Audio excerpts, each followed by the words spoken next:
Hello, and welcome back to another edition of Carrie's Gardening Channel. So today is February the 18th, 2024, and I said I was going to do an updated video on growing lavender from seed. So this is everything that I know about growing lavender from seed. I'm going to put it in this video here. So the first thing that you do when you get your lavender seeds, you want to take and you want to put them in a Ziploc bag, and you want to make sure that it's sealed and closed, and you want to put it in your refrigerator for 2 weeks. And that will let your seeds get a cool down period. It's a little bit of a different type of cold stratification. Some people do like where they wrap the seeds in a wet paper towel and they'll put them in a Ziploc bag. I do not use that method. I tried it one time with something different, and I found that the paper towel would actually start like molding and your seeds would just mold afterwards. It wasn't a good thing. Now, the longer that you let your lavender seeds in the refrigerator, the better the germination rate will be. These have been in the refrigerator since last year. I bought these last year, so they've been in for probably close to a year now. And I have my lavender seeds here. And this one here we're going to be putting lady lavender in. I'm going to be planting the lady lavender and a true lavender. My English lavender is already growing. I'm going to show you that after I plant these seeds here then. So you can see there's a lavender seed there. And lavender needs light to germinate. So I'm just dropping the seed right on top of the soil surface.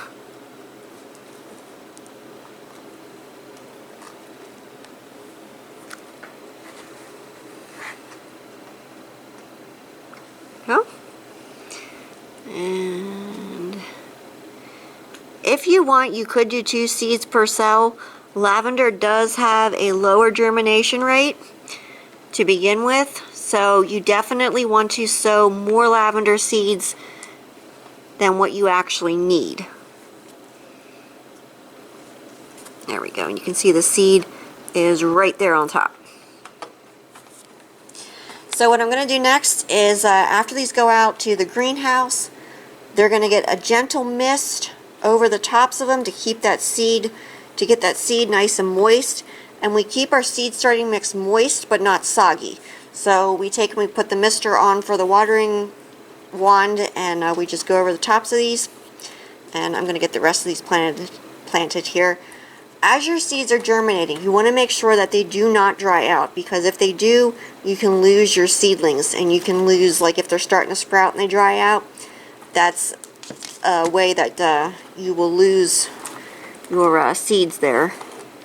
And our seed starting mix is the Jiffy Natural and Organic Seed Starting Mix. I've been using that for years. I have used the Burpee Seed Starting Mix already for different plants. And it did seem to do well for some of them. Some plants didn't seem to like it. But after these are taken out to the greenhouse, they will be put on our heated floor. I have radiant heat in my floor. That's my germination mat.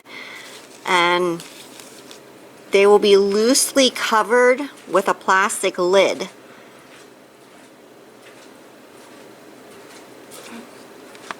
So these two here are finished with putting the seeds in them. I need a tag for this one here.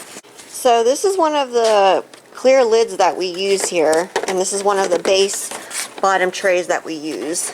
And you can see here it doesn't have any holes in it. It's actually one of the ones that they use for the Jiffy peat pellets. The peat pellets are all gone, but I still have the trays and the lid, so I recycle and reuse them. And these fit down really nice inside of here. And we just put the lid on here. We leave some airspace. When you're starting your seeds, you never want these lids to be tight. Seeds need oxygen to germinate. It helps with the airflow. It helps prevent mold from forming on your seeds and forming on your soil. So that's something you definitely want to do, is make sure that you have your coverings loose when you put them on. This is going to go up to the greenhouse on the heated floor. These can start germinating in about 14 days. Now, we do check on these every single day. they have on their packs 14 to 28 days. These can take months to germinate. I have actually had one, it's coming up a year after it was sown. I had the tray and other ones came up and we took the ones out that we needed, and it's been a year. One of them is actually starting to germinate. So lavender is one of those things, it does take patience to grow it from seed, but you can save yourself a lot of money if you sow them from seed, providing that you sow enough seeds to have for what you need. Okay, so I got all these planted here, and I have the lid on. Now, we do have lights in the greenhouses, and they're set up on timers. I will have links down in the description for the lights that we use, and the trays and the seed starting mix. And we also use like these kind of trays a lot too. This is a 72 cell tray, and we use these a lot too. So when these start germinating, what we do is we take and we put them up on the shelves in the greenhouse, and these will continue to germinate in the greenhouse. The greenhouses are heated. You can also grow these under lights, and I have a video on my channel for how to do that, and you can see my light setup. I'll have links down in the description for those videos, so you can check those out. So I'm going to show you the ones out in the greenhouse that are already growing. I did pre-record the video coming up earlier when my lavender seedlings started germinating. So these lavenders here, this is an English lavender. They started germinating on February the 7th, and I took them off of the heated floor and I put them up here on the shelf, and we do have grow lights on in here. Now, one thing with lavender, you'll see there's a lot of cells here that don't have anything in them yet.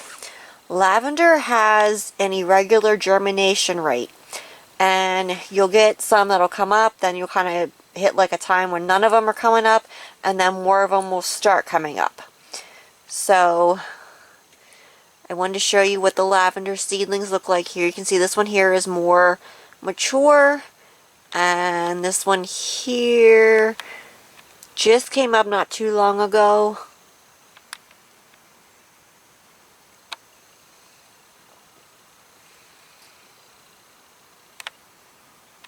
That one there just came up not too long ago.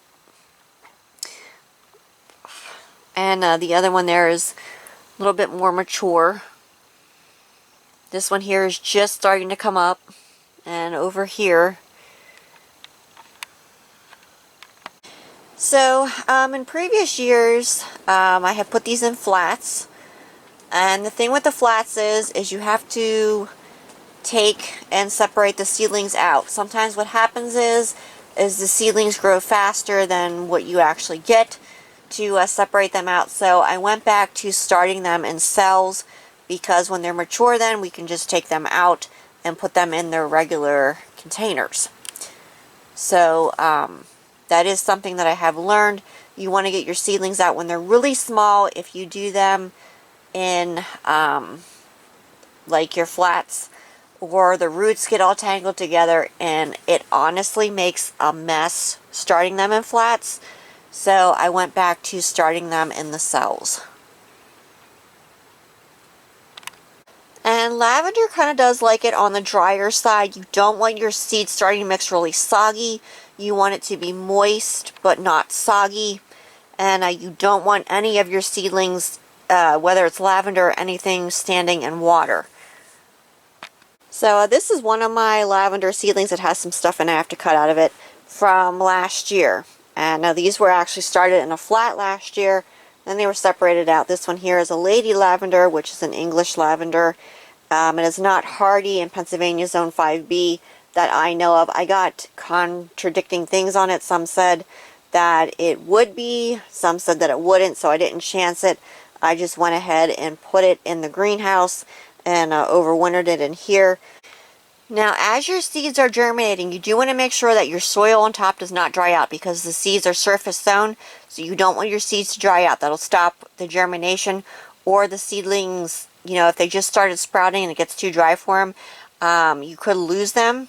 So you do want to make sure that you keep your seed starting mix moist on top. Never soggy, but moist. So I hope that you found this video helpful. And I do have another video on my channel for how to start lavender from seed if you just want to check that one out. So if you like my video, please like, comment, subscribe. Please don't forget to hit the little notification button. That'll tell you as I put a new video on. You can also follow me on Twitter. I have a link down in the description for my Twitter account. Thank you for watching. Have a nice day. Bye.